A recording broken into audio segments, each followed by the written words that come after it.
کئی سال پہلے ایک ملک میں ایک بادشاہ ابراہیم کی حکومت تھی۔ وہ ایک نہایت رحم دل، انصاف پسند اور خدا ترس حکمران تھے۔ ان کے دور خلافت میں رعایا خوشحال تھی، امن و امان قائم تھا اور ہر طرف سکون تھا۔ مگر ان تمام نعمتوں کے باوجود بادشاہ کے دل میں ایک خلا تھا کہ ان کے ہاں کوئی اولاد نہ تھی۔ بادشاہ ابراہیم راتوں کو اٹھ اٹھ کر اللہ سے دعا کرتے، آنسو بہاتے اور ایک وارث کی تمنا کرتے۔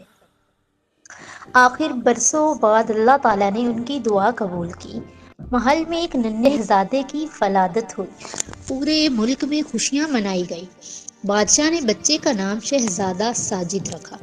شہزادے کی پیدائش کے فوراً بعد بادشاہ نے دربار کے مشہور نجومیوں کو بلایا، جو ستاروں کی چال دیکھ کر مستقبل بتانے میں ماہر تھے۔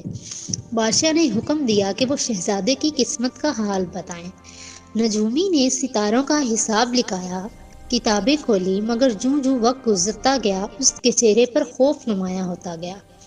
آخر اس نے کہا، بادشاہ سلامت، یہ سننا آپ کے لیے آسان نہیں کہ آپ کے بیٹے کو پہلا خطرہ ایک شیر سے ہے، اور اگر وہ بچ گیا تو ایک دن وہ آپ ہی کو زخمی کرے گا۔ یہ سن کر بادشاہ پر سختہ طاری ہو گیا، مگر باپ کا دل ماننے کو تیار نہ تھا۔ اس نے فیصلہ کیا کہ وہ ہر حال میں اپنی قسمت کو بدلنے کی کوشش کرے گا۔ بادشاہ نے وزیروں کو حکم دیا کہ ایسی جگہ تلاش کی جائے جہاں نہ انسان پہنچ سکے نہ جانور۔ کئی دن کی تلاش کے بعد ایک ویران پہاڑ پر زمین کے اندر ایک مضبوط تہہ خانہ تیار کیا گیا۔ ننھے شہزادے کو اس تہہ خانے میں ایک وفادار آیا کے ساتھ رکھ دیا گیا۔ وہاں آسائشیں تو تھی، مگر وہ جگہ ایک سنسان قید تھی۔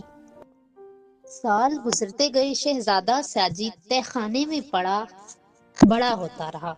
اسے نہ دنیا کا علم تھا نہ اپنے شاہی خاندان کا۔ بادشاہ کبھی کبھار چھپ کر آتا، بیٹے کو گلے لگاتا اور واپس چلا جاتا، مگر قسمت کو کچھ اور ہی منظور تھا۔ جب شہزادہ 7 سال کا ہوا تو ایک دن شکاری ایک زخمی شیر کا پیچھا کرتے ہوئے اسی پہاڑ تک پہنچ گئے۔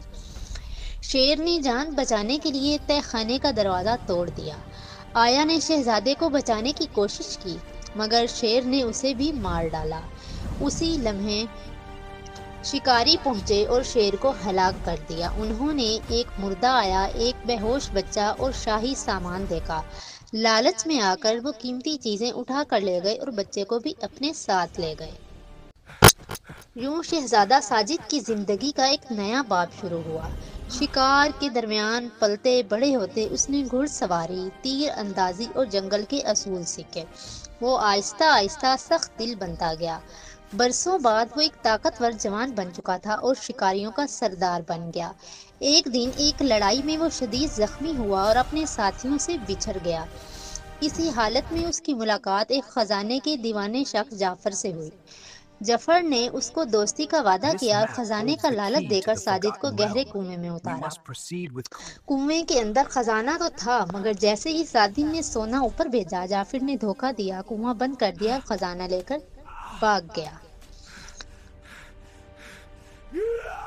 اندھیرے میں قید ساجد نے اللہ سے دعا کی کہ اسے ایک تنگ راستہ ملا جو پانی کی طرف جاتا تھا۔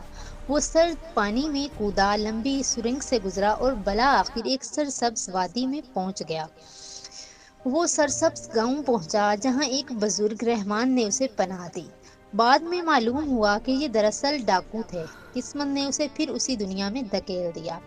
اس کی بہادری اور مہارت دیکھ کر ڈاکو اسے اپنا سردار ماننے لگے۔ دوسری طرف بادشاہ ابراہیم کی سلطنت ڈاکوؤں کی وجہ سے تباہی کا شکار ہو گئی۔ مجبور ہو کر بادشاہ خود فوج لے کر نکلا۔ ایک دن ڈاکوؤں اور شاہی فوج میں جنگ چھڑ گئی۔